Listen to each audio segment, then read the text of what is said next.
ये अंधे के समान है। अंधा व्यक्ति हमें नहीं देखेगा, हमें देखकर चलना है कि अंधा न टकरा जाए। हम पुद्गल को दोष देते हैं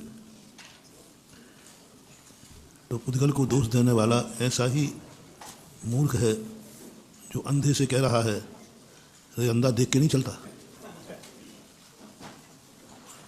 अब बोलो, किसी अंधे से कहना अंधा टकरा गया तो तुमने कहा कि हे अंधे तू देख के नहीं चलता, इतनी अकल नहीं है, मरना है क्या तुझे? अब बोलो, अंधा देख के चले कि हमें अंधे को देख के चलना है? बस आज तक तो यही होता आया। हम जब भी टकराए, जब भी हमारी गाड़ी एक्सीडेंट हुआ, जब भी हमें ठोकर लगी, हमने अंधे को दोष दिया। जब भी हमारी ज़िंदगी में कोई दुख आया, हमने कर्मों को दोष दिया। कर्मों को दोष दिया, ये कर्म बड़े दुष्ट हैं। हमने प्रकृति को दोष दिया, ये प्रकृति बहुत बुरी है। हमने पेड़ पौधों को दोष दिया, ये पेड़ पौधे बहुत बुरे हैं। हवाएं चली तो हमने हवाओं को दोष दिया। समुद्र में सुनामी लहर उठी तो हमने सुनामी लहर को दोष दिया। दरवाजे से चलते हुए चौखट हमारे सिर से टकराई तो हमने दोष किसको दिया? चौखट को। चौखट को सो दोष दिया। तुरंत निकला ये चौखट बहुत बुरी है। बताओ क्या करें, चौखट बहुत बुरी है, मेरा सिर फोड़ दिया। ऐसी दशा हो रही है अपनी। बालक को एक टकरा गया एक पिलर से, पत्थर से, वो रोने लगा, बोले मम्मी ये पत्थर ने मुझे चोट लगा दी। अब वो कहे कि अब बालक है, वो तो समझने वाला है नहीं, गलती हमारी है। तो माँ बालक को जानती है, अच्छा किसने चोट पहुँचाई, बोलो मुझे। तो पत्थर में जाके एक थप्पड़ मारा डंडा में। बच्चा कहता ऐसे ही पिटेगा, तो मुझे चोट मारता है ऐसे ही पिटेगा। बच्चा खुश हो गया। अब बोलो, माँ को और चोट पहुँचा दी, पत्थर तो जैसा था वैसे ही है। पत्थर की चोट लगने पर हम पत्थर को दोष दे रहे हैं, चौखट की चोट लगने पर हम चौखट को दोष दे रहे हैं।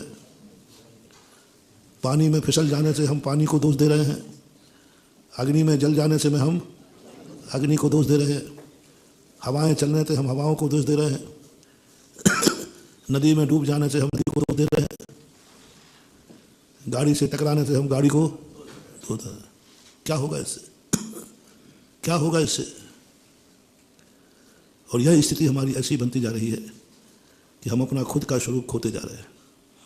तो जैन दर्शन ने सबसे पहले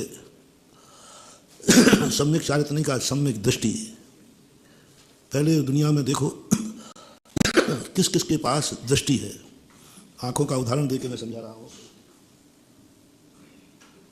दृष्टि का अर्थ सम्यक दर्शन है, लेकिन वो थोड़ा गहरा है, तुम्हें समझ में नहीं आएगा।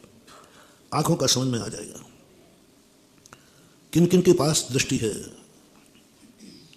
कौन कौन देख के चलते हैं इस दुनिया में, और टक्कर किन किन से हो सकती है। तो सामने वाले को हमें पता चला खोजने पर 5 द्रव्य दृष्टिहीन हैं। यानी आंखों वाला एक द्रव्य है और 5 द्रव्य कैसे है? दृष्टिहीन है। तो दुनिया में बहुमत किसका हुआ? दृष्टिहीन का। एक दृष्टि वाला है। तो दुनिया दृष्टिहीन से भरी हुई है।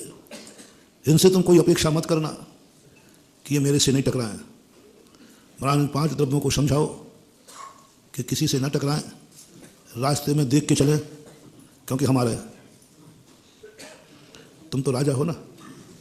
जीव को राजा कहा, तो राजा साहब जब निकलते हैं तो पुलिस वाले रास्ता साफ करते हैं, सब रास्ता खाली करो, राजा साहब आ रहे हैं, सब खाली करो, राजा साहब आ रहे हैं। ऐसे ही जीव की आदत पड़ गई, महाराज जी मैं जा रहा हूँ, रास्ता साफ करो, कोई भी रास्ते में नहीं मिलना चाहिए। कौन करे रास्ता साफ? ये पुलिस के समान नहीं है ये दुनिया। एक राजा निकल रहा था, तो राजा के आगे सबसे छोटे